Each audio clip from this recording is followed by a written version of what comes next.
Welcome to the NBA Coast to Coast podcast brought to you by thelines.com. Coming to you from the West Coast, Josh Lander, joined by my guy Nate Weitzer on the East Coast. And we are looking at a 9-game slate to kick off this Monday night for you guys in the NBA this week. Go ahead and make sure to like and subscribe to that page. Continue to follow along. We're bringing you a couple game videos and our player props each and every weekday this regular season. This one, we're taking a look at the piping hot Orlando Magic taking on the struggling Hawks in Atlanta. Also, like I said, I have a couple other up for you today as well. Also want you to head to thelines.com. That's where we have our great content for you, written by Nate and the gang all season long for you guys, and our player props, our odds finder tool. You can use that to go ahead and get the best juice available, NBA player props, NBA games, and the like. So go ahead and make sure you're using that as well to get the best money back on those bets. Nate, let's go ahead and jump into the 9-game slate we've got tonight and then talk Magic and Hawks. Yeah, we got some revenge narratives here. Utah at Cleveland. The Cavs are 6-point favorites at home with a 221 total. The Raptors, still questionable whether they'll have OG back at some point this week. Gary Trent day-to-day. They're plus 7.5 at Philly, so we'll see what the injury news brings there. This game, the Magic are down to plus 6.5. It was 7.5, and that total's at 230. We'll get back to it in a second. We got Spurs plus 4 at the Rockets. Blazers minus 7 at the Thunder. Mavs are minus 3.5 at Timberwolves. So there's a chance Luka Doncic sits in that one. Bucks are minus 1 at Pelicans. That is the other game we will break down there. Lakers on a back-to-back are plus 9.5 at the Suns, who got Devin Booker back, and he dropped a nice 50-piece to snap their woes. And then the Hornets are plus 10 at the Kangs back home with a 240 total in that game. Definitely interesting to eye some player props out there. We're looking at the Hawks, and just a flailing Hawks team, if you will, since that issue arose between Trae Young and head coach Nate McMillan. They're 2-5, including a loss at Orlando where they gave up 50 in the first quarter to Orlando.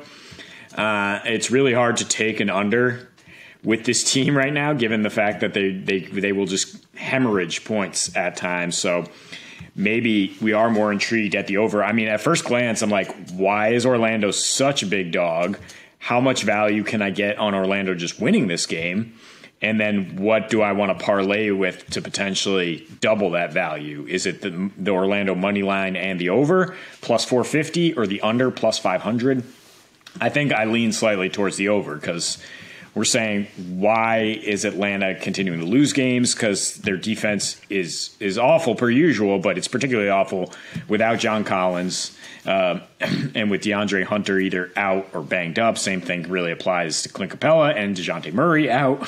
I mean, there's just kind of a bunch of rookies, and then Trae Young regarded sometimes as the worst defender in the NBA individually. And Orlando is a big switchable team. That in the first meeting of the season, they were playing, too big, not using enough of their versatility. Wendell Carter Jr. still playing. He's a good player, but I don't know if he's as dangerous to this Hawks defense. So they had no Mo Wagner in the lineup, no Bol, no Markelle Fultz, who came back from injury, and they only scored 98 against Atlanta. And then the last two meetings, I mentioned that second one. The first one was a Hawks win. It was 70-50 at halftime, though. So the Magic were doing their part offensively. They just weren't having that much success denying Trae and DeJounte Murray with both of them out there. But you mentioned it, the piping hot Magic coming off consecutive wins in Boston, some of the most unexpected results you'd see, because they came in on a 4-game win streak, and they were still 13-point dogs in Boston and sort of drank that Kool-Aid, bulletin board material, whatever you want to say, came out and just put the clamps on the hottest offense in the league, a team that has looked unbeatable at home in 2 games against Boston, held them to 100 points, to 24% three-point shooting, and a 39-30 assist-to-turnover ratio. And the Hawks, they got a win over the Hornets. They shot 51% from 3.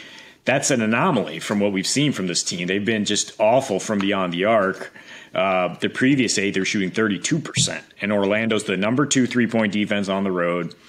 They deny the mid-range, do a good job on points in the paint, obviously with all that length. And the Hawks are scoring the highest percentage of their points inside the arc of any team in the league. So I just trust Orlando the way they're rolling right now to be able to keep this reasonably close, whether that means scoring with Atlanta because they have 7 power forwards and Atlanta has nobody to guard power forwards right now. So whether that's scoring with them or just continuing to capitalize on Atlanta's chemistry issues and offensive issues that it doesn't really allow them to pull away from many teams.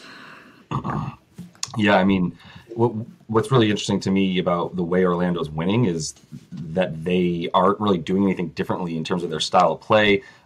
There's a bit of, there's something to the fact that Markelle Fultz has been back. And they're 18-18 basically with him for the last 3 seasons when he's playing in the 36 games he's played for them in the last 3 seasons. Obviously not ideal numbers there. 18-18, 500 team. Without him, they are 36-113. I do with that what you will, but I mean, they have a point guard on the court when he's out there, and they don't have anything like a capable point guard when he's not. So the difference in why they're winning is strictly, I think, just game management, and definitely, a defense that has been up to scratch, let's say. They've won a few games with points. They are all against the Hawks.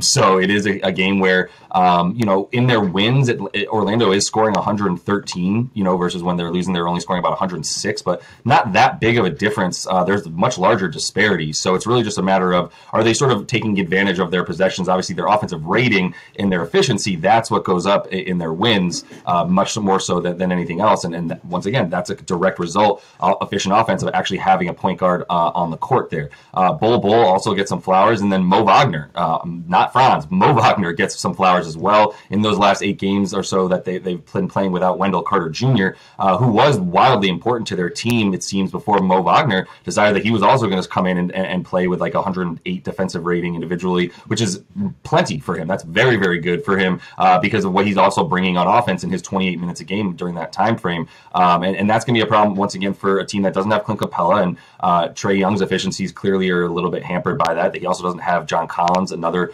rim runner, that he needs in that pick and roll style offense. So that's a bit of the reason for the struggles to me is just a little bit of who's playing, who's not playing. DeJounte, obviously, we still don't think he's playing. So I think that, without DeJounte, which it's not like they were like super efficient with him, they were still figuring things out, but at least they had another ball handler on the floor and someone who can get his own shot and create for others when Trae does need a break, because Trae's on off. As sort of average as he's been at times for himself, it's still like there's no one scoring when he's not on the floor. Thankfully for them, Bogey's back, which is another reason that, I'm a little bit scared of an under. My first thought is exactly yours.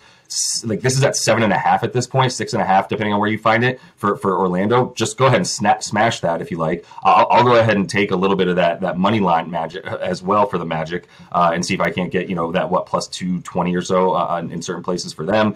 And then, I want to go under on a total where in the last 20 games that the Magic have played, this total they've gone over 4 times of 230.5.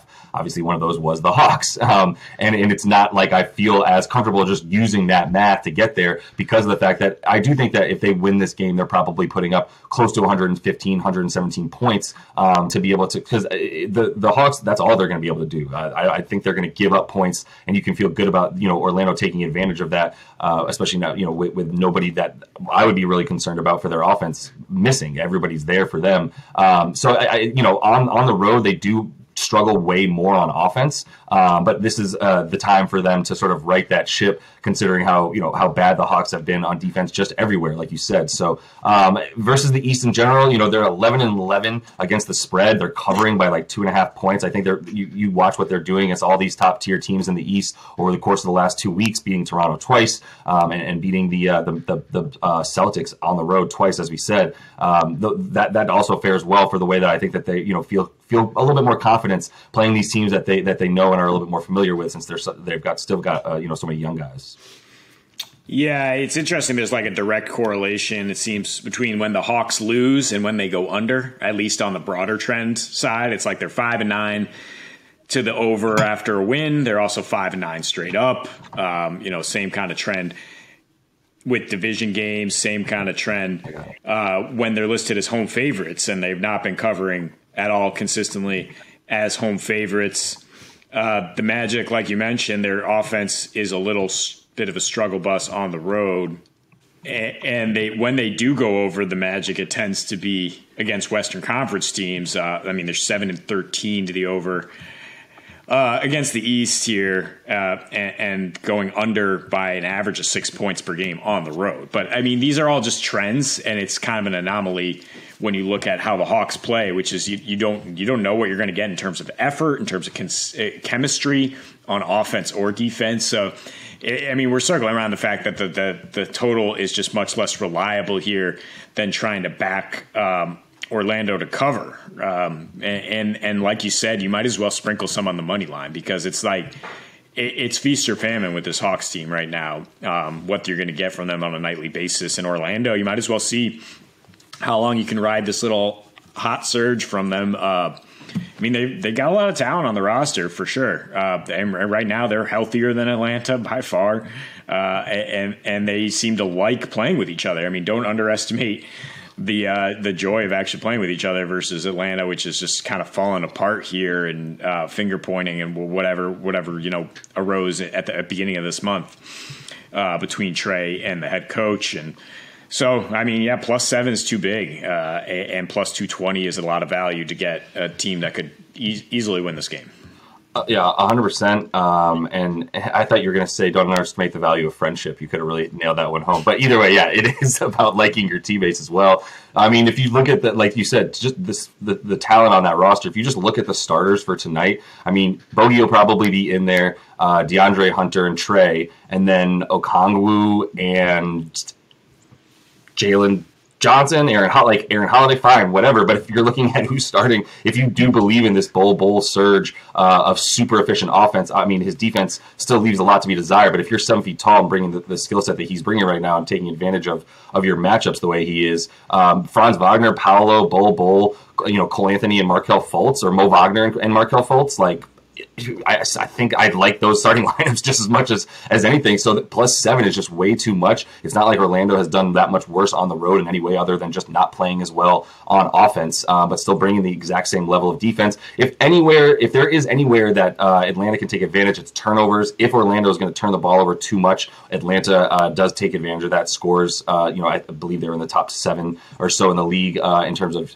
scoring off of opponents' turnovers, taking advantage of that, getting out on the fast break. And that's the only time that they really do fast break. Other than that, they're running a much more slower paced offense, which has been a little bit less efficient in the half court. And obviously that defense not being up to scratch is the reason that this +7.5 is way too much. And you can find +230 on that money line. Definitely worth at least a touch there. And then, definitely feel pretty good about that +7 number. So that's all the time we have for you in this one. Make sure to like and subscribe to that page. Continue to follow along. Coming back at you with another game video and our player props. So until we see you next, happy betting.